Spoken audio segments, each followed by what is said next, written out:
And I'm Dan Novak. This is VOA News. I'm Marissa Melton. Reports in Russia say a detained American reporter has been charged with espionage. AP correspondent Shelley Adler has more. Two Russian news agencies report jailed Wall Street Journal reporter Evan Gershkovich has been formally charged with espionage in Russia, and he's entered an official denial. Russian state news agency and Interfax news agency said that a law enforcement source informed them that Russia's Federal Security Service officially charged the American journalists. The news outlets did not say in what form he was charged or when, but generally suspects are presented a paper outlining the accusations. Russian authorities arrested the 31-year-old reporter last week. I'm Shelley Adler.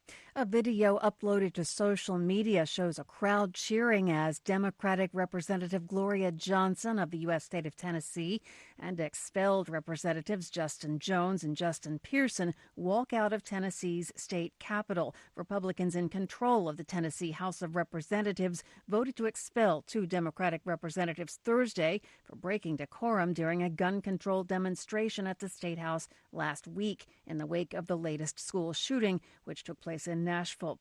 Representatives Justin Jones and Justin Pearson, two young black legislators, were removed by the Republican supermajority, but the resolution to remove Democrat Gloria Johnson, a white woman, came up one vote short.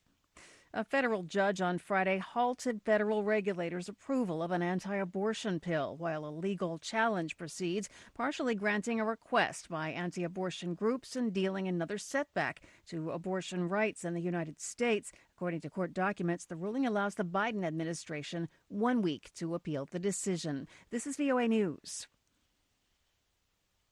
A federal appeals court is agreeing with the U.S. Justice Department's use of a criminal charge issued against hundreds of the January 6th U.S. Capitol rioters. AP correspondent Jackie Quinn has more. The charge of obstruction of an official proceeding, which carries up to 20 years behind bars, is among the most widely used in the January 6th prosecutions. But a federal judge had ruled that prosecutors stretched the law beyond its scope of applying to a document or another object, and it was inappropriate in most of the cases. A 3-judge panel of the D.C. District Court of Appeals says that judge, Carl Nichols, was wrong in dismissing that charge in 3 cases that came before him. If Nichols' decision had been upheld, hundreds of the insurrection cases might have been upended. Nichols was appointed by then-President Trump. I'm Jackie Quinn. 2 Ukrainian swimmers are in limbo after the government of Ukraine decided to block its athletes from competing in Olympic qualifiers if those qualifiers include Russians. Reuters' Lauren Anthony has more. Ukrainian artistic swimmers Marina and Vladislava Alexieva have spent years training for the Paris Olympics in 2024. But their dreams hang in the balance after the government decided to block its athletes from competing in qualifiers if they include Russians. The International Olympic Committee has recommended Russians and Belarusians be allowed to return to international competition as neutrals. That since their ban after last year's invasion of Ukraine, which Moscow calls a special military operation. The IOC will make a separate decision on Russia's participation at next year's Games, but Ukraine has threatened to boycott the event if they're allowed to compete there.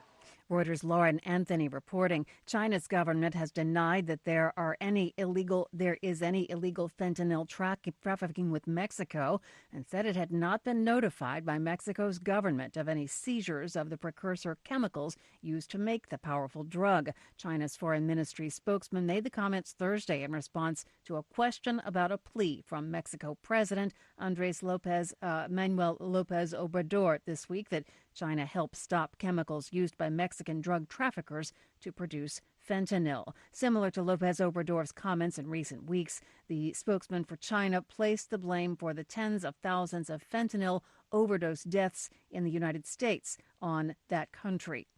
And America's employers added a solid 236,000 jobs in March, reflecting a resilient labor market and suggesting that the Federal Reserve may see the need to keep raising interest rates in coming months. Marissa Melton, VOA News.